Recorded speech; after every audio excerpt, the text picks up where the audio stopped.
Speaking to the New Zealand Herald, Israel Adesanya shared his side of the road rage incident. On Wednesday morning, I was leaving a cafe on K Road when a passing car slowed and an occupant began yelling racial abuse and challenging me to fight. He then entered my personal space and I felt threatened. To protect myself, I became more forceful in my language and defensive. Though he paused, the abuse continued, so I left him with some choice words, cautiously moved to my car and drove away. Adesanya also said he has been in contact with the police and will be pressing charges.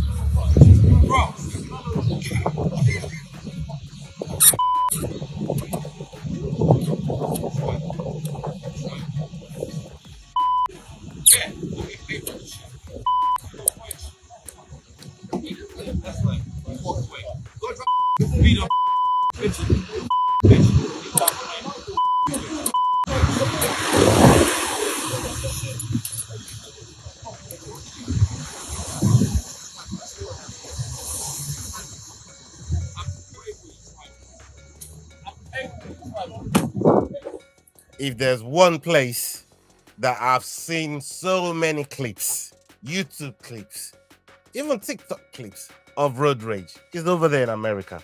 You guys know one or two things about road rage. Sterling, you look like a road rage guy.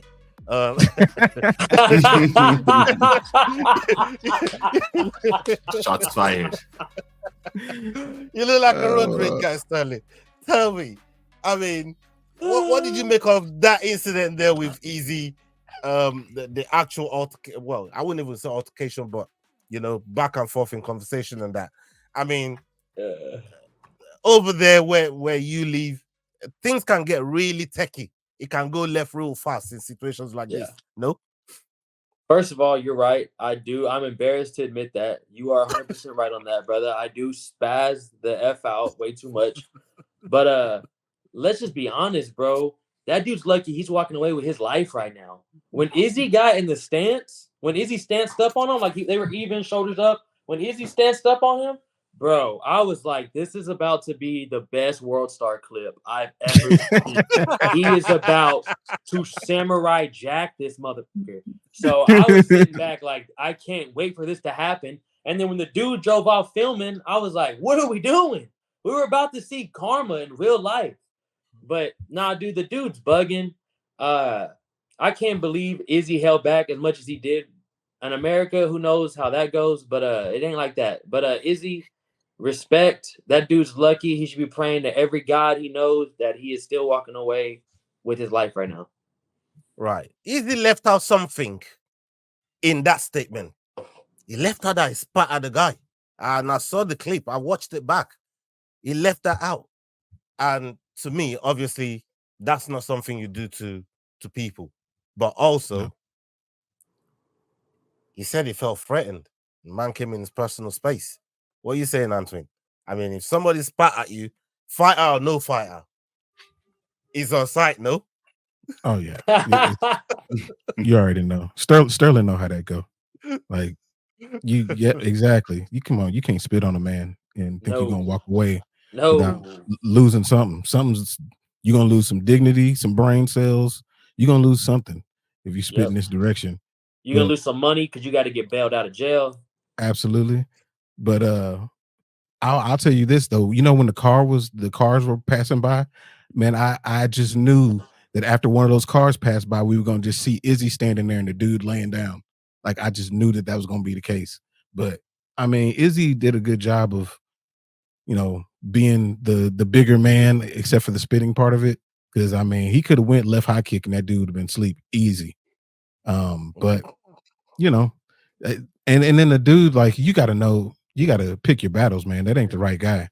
Because Izzy was about to win the World Star middleweight championship if that dude did anything else.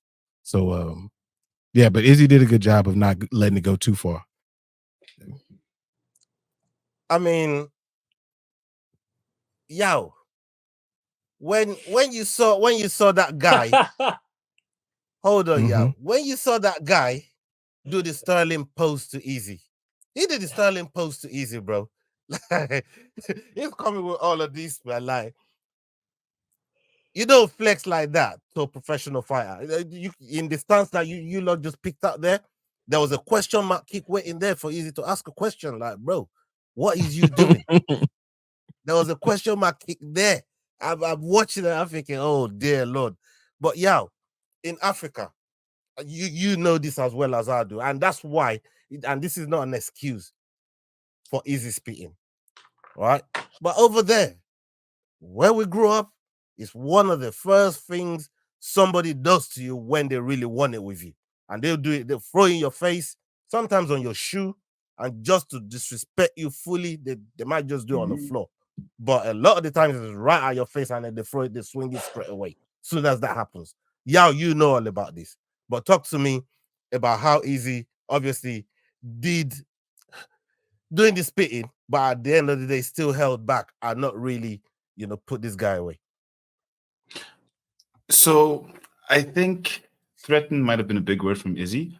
If I look at the altercation, he very quickly realized that it was not anything worth his time, that it had happened not by chance. Because, like you said, when someone randomly squares up on you in the streets, as an intelligent professional fighter, you do not strike back because obviously you know your net worth, you know your skill, you know that you're essentially considered as a weapon. And if you injure this person, it could be a problem. So I don't think it took any restraint for him to hold back.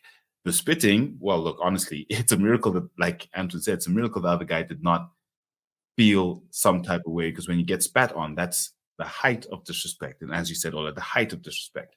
So what's surprising for me is that that guy didn't react when he got spat on. And that, for me, tells me more that it was, for him, more of a setup, waiting for Izzy to hit him first so that he has a case. And as Leroy says here, so that he could sue.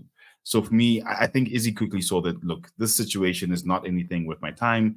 This is just some dumbass. I'm going to spit on him because I know he's going to do nothing. And that's exactly what happened. So for Izzy to press charges, I think you can't have people randomly attacking you in the streets. That's not acceptable. Whether the spitting factors into the case or not, I mean, if someone squares up on you, spit is the least you could have done as a professional fighter. So yeah, I think the restraint was amazing, but I mean, he is a professional fighter and he knows his net worth. He could have did the Nate Diaz, could have slapped him. Nate just slaps you, bro. Nate just we see Nate put a guillotine on a man and just dropped him on the concrete, but kept on walking. And now he has charges for that. That's a Thursday afternoon, baby. Yeah, Nate ain't the one. And then he got into it with that bouncer just the other day. Yeah. He don't. Those Stockton boys ain't the ones to be messing with. I'm with you on that one, there, man. I'm with you on that one, seriously. And I think and this is not just like fighters. This is like any professional athlete. Maybe if you're famous of somewhat, that's what's going on today. In this era, in this generation today, everybody's clout chasing in one way or the other. They want that quick money. They want to sue you. You know what I mean? So, I mean, I can't remember who said it. I think it was Fat Joe in one of his interviews, and he said, boy, if he'd known earlier that this is the move that these guys were playing, it wouldn't have got himself into so many street fights like he did back in the day when it was coming up, but he already had the fame. But everybody wanted to test him, and he just didn't have the patience. And every time he just got into it, he'd get sued, he'd pay up, and then he'd get into it again, he'd get sued, and then pay up. You know what I mean? So I think it was Fat Joe that was that was talking about that. So to anybody that's famous out there, you know what I mean, this is one of the things that these guys want to do. We saw it with the and I wanted to talk about this at the height of the situation, but now after seeing everything that's transpired after it, I think I can touch on it just a little bit. The situation with Poitin and the girl that's accusing him of doing something, of him doing something to her.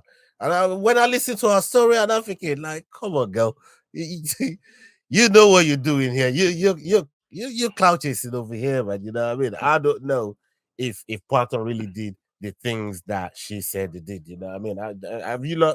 Did you follow that story? That story with Poitin? That's why the story disappeared so quickly, because it had no merit.